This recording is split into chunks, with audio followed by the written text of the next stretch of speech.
В Казани открылся фестиваль уникальной музыки.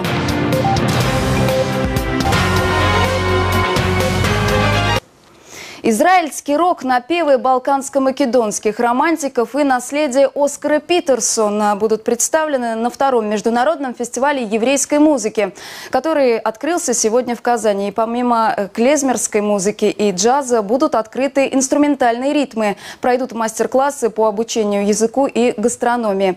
Дмитрий Пиаваров с подробностями.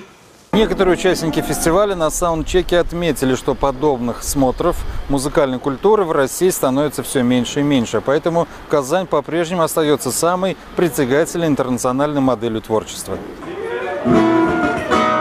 Танцы, мастер-классы по языкам и этническим ремеслам, а также гастрономии растворяются на музыкальных площадках Казани, набережных Челнов. Евреи – народ весьма подвижный, которых можно встретить повсюду. Впервые на этом фестивале встретились и старые знакомые участницы в прошлом казанского квартета «Ашкеназим» и ансамбля «Симха» Полины Шеферт, ныне живущей в Лондоне, и экс-ведущая эфира Алина Ивах.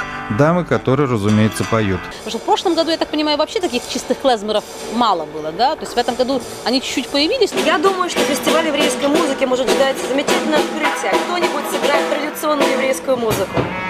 Потому что все остальное уже существует. Джаз, наверное, лет 100 уже еврейский существует. Еврейский рок существует несколько десятилетий, 100%.